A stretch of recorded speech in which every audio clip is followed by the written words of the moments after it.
Come over. That's fine. Yeah,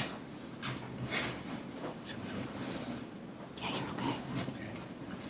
You stay right here. All right, is everyone in? Great.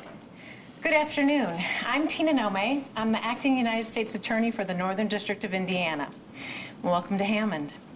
As a result of the combined efforts of state, local, and federal law enforcement and prosecutors' offices across various cities and states, many who are represented here with me today and stand with me, we are here to announce that 2 suspects from the June 11th, 2021 armed robbery of the First Midwest Bank in Gary, Indiana, are in federal custody and facing federal charges.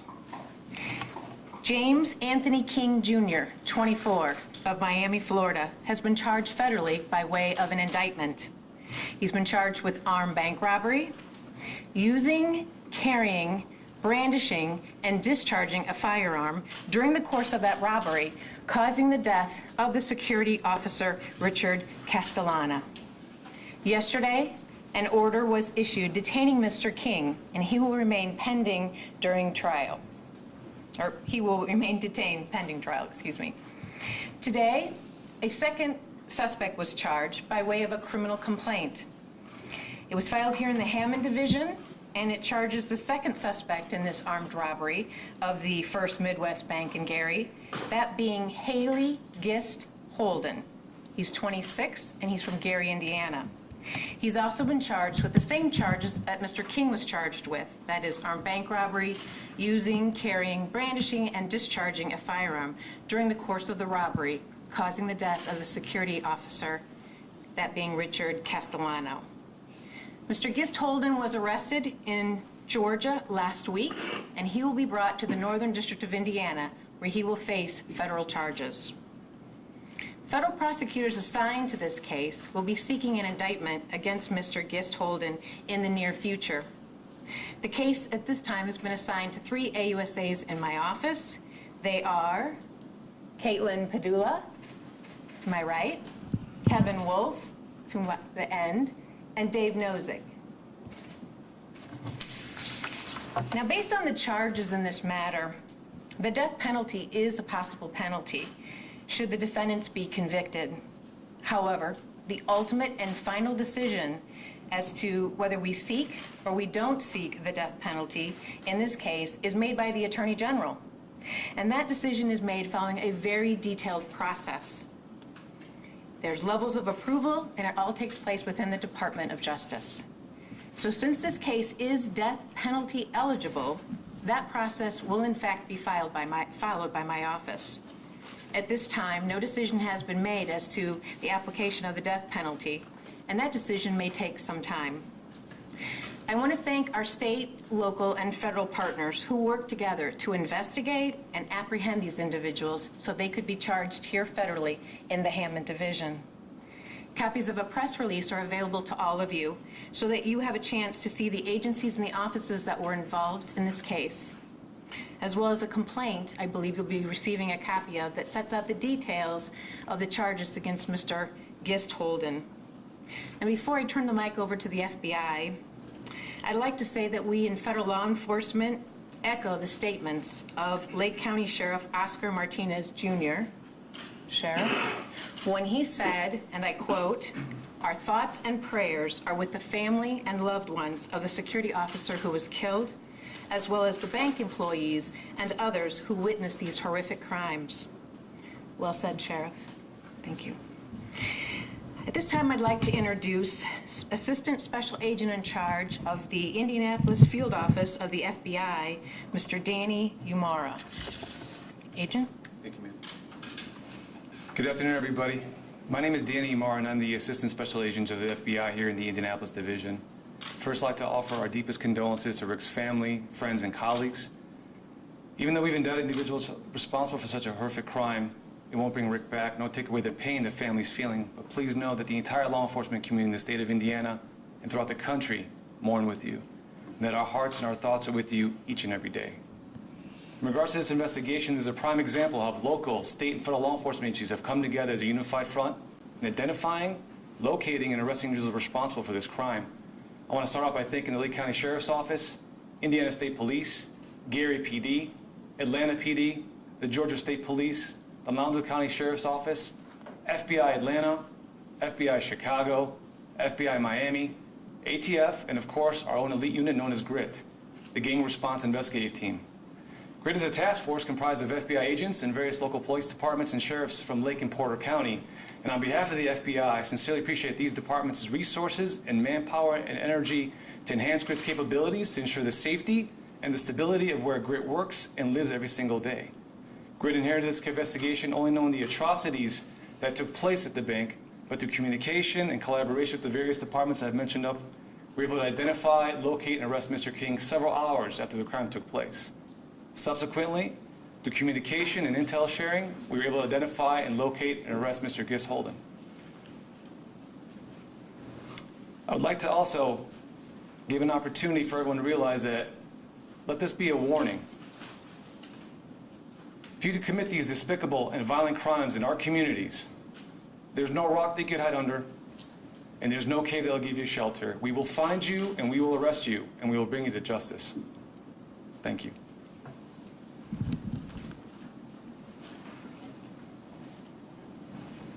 Good afternoon. I'm Kristen Detinio. I'm the Special Agent in Charge for ATF Chicago Field Division. I just want to echo everything that my colleagues have said before. Sincerest condolences to the family involved and really to the community. It is, this investigation is an incredible illustration of the cooperative effort that we have, as you can see from all of these agencies who are represented here today. ATF works very hard to disrupt what we call the shooting cycle, and we do that using intelligence-based enforcement to reduce violent crime, stop the flow of firearms to people who cannot have them, and bring to these investigations very talented special agents and intelligence support personnel to tell the story of the life of a firearm, as we did in this investigation. We look to see who purchased it, we look to see what it has matched to, and it is those types of enforcement strategies with our colleagues that work to keep your community safe.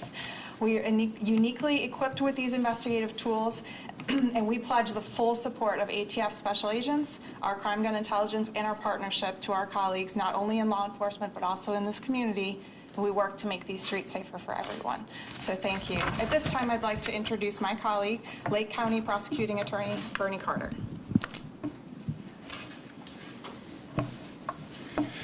Good afternoon. My office was contacted, Barbara McConnell, who's my Chief Deputy Prosecuting Attorney, was contacted by Caitlin Padula, Assistant U.S. Attorney, shortly after this incident happened. Normally, the state of Indiana, as well as the United States Attorney's Office, both have interest in crimes of this nature, and both have jurisdiction in crimes of this nature.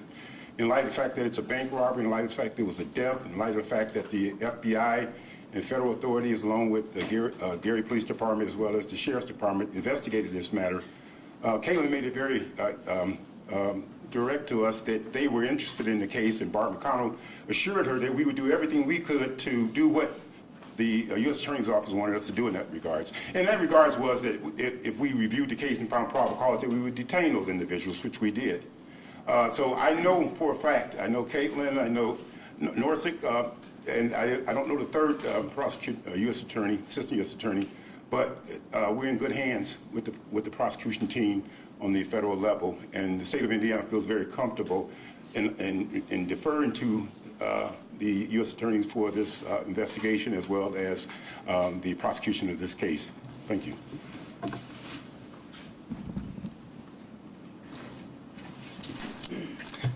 Hello, everyone. My name is Oscar Martinez. I'm the Lake County Sheriff. I would like to extend my appreciation to local law enforcement agencies that initially responded to the bank robbery. Police departments including Dyer Police Department, Highland, Maryville, Gary, the Indiana State Police, and so many others responded immediately to provide critical support. This extraordinary response allowed Lake County police officers and other local officers from many different jurisdictions to effectively set up a perimeter to help prevent the first suspect, James King, from escaping. Because of the overwhelming support of local law enforcement agencies, the Lake County Sheriff's Department was able to place King into custody. This played a crucial part in the FBI identifying the second subject.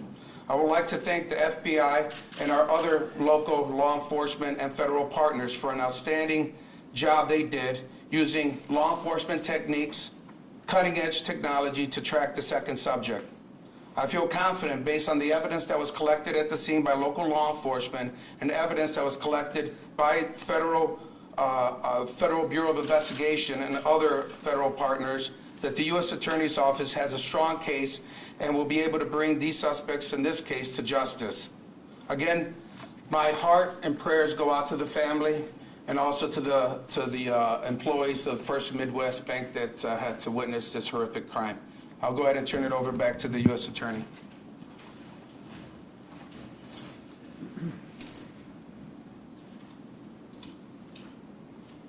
That concludes our prepared remarks. If you have any questions, we will be happy to take questions. Can someone speak to the circumstances surrounding the arrest of Haley? Is it Gist Holden or Gist Holden? You can offer up a little bit about that. Do you want to talk about that? Sure. Yeah, sure. Come on over. I believe he pronounces it. Can you identify yourself first? Sure. My name is Caitlin Padula. I'm from the U.S. Attorney's Office.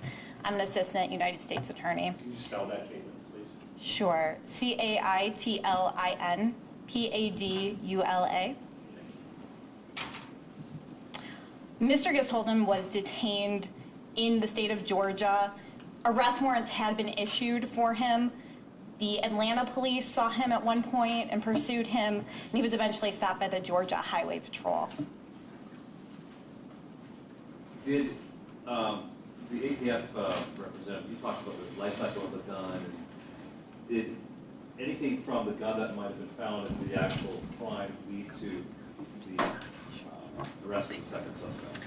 So at this time, we aren't going to release specific details of this case unless the U.S. Attorney has some other specifics they want to give. What I can talk to you a little bit about is that this is what we do when we recover firearms, when we recover shell casings from a crime. We use science and technology to match these to other crimes so that we know how a gun has traveled, if it has been used before, and we can use those investigative leads.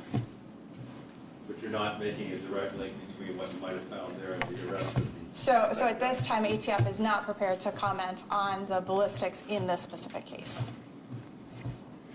Question over here for Sheriff Martinez. Can you give us a timeline of when the county received a call for support and the time that Mr. King was arrested? Well, I don't have those specifics right now, but I can tell you the 911 call did come into the Lake County Sheriff's Department of a bank robbery in progress with an officer down. Our units immediately responded along with other local jurisdictions from Dyer PD to Highland State Police and so many others. I think it was crucial that the quick response of our officers, along with other jurisdictions, was important because we were able to set up a large perimeter. The subject either didn't know where he was going, where he was, what location he was at, but he was fleeing. It allowed our officers to set up a large perimeter, use our police helicopter and our police canine to pretty much confine that subject to that perimeter. And officers with the Sheriff's Department and other local jurisdictions were able to take Mr. King into custody. Okay. Can you guys tell us how King and Mr. Gist Holden are related, or how they know each other? Sure. They're actually related through a semi-pro football team in Illinois. That's how they know each other. One last question. Do you expect to be charging anyone else in this case in the near future? The investigation is ongoing, and that could be a possibility. Someone mentioned a gun gang aspect to all of this. Do you have reason to believe that both of these were active members of the gang?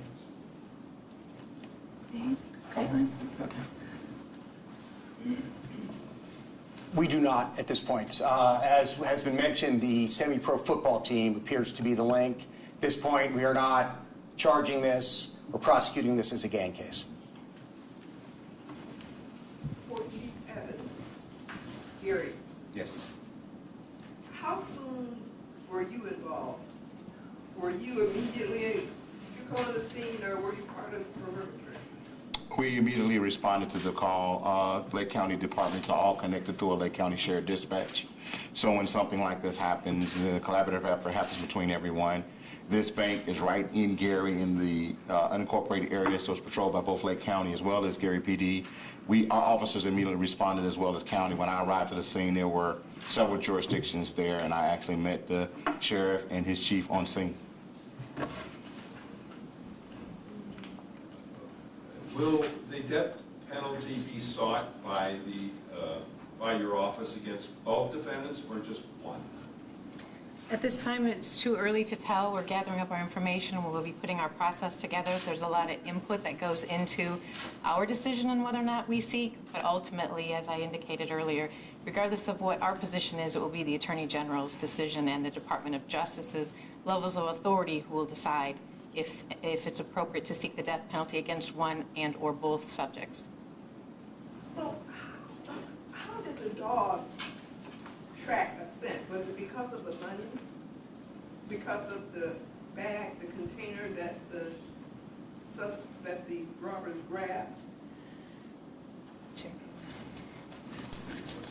The dogs have specific skills. They detect not just the money, but they do detect the human scent from the area that the subjects fled, and video camera from surveillance of the bank that started to track to the certain area that these individuals went that no other individuals have crossed since the bank robbery occurred. So they pick up a lot of the scent of the human scent that they leave behind, that dogs are very specific and highly trained to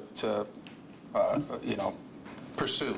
So they can do that without any sort of, usually they say, okay, here's a piece of clothing, here's a this, here's a that, for them to know what to... That is part of the training. I'm not the canine expert, but I have seen them trained that sometimes those are other techniques that they use. And other evidence that was discovered during the track that led us to to Mr. King.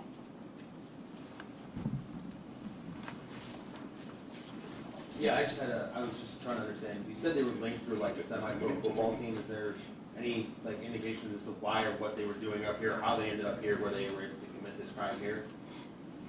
I'm just gonna. Sure. Unfortunately, it's an active investigation, so we can't really disclose specifics like that, but it'll come up eventually, though. Thank you.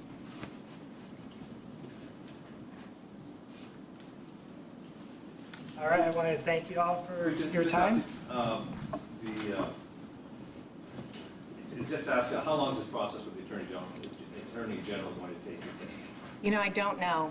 It can be very long and tedious because there are other agencies that have to make reviews, so we have no control over that time phase.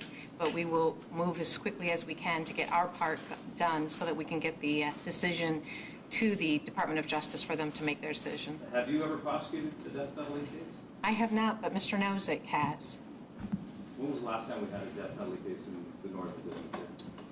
Yes. We have had a number, I think 3 we've tried in the past 14 years.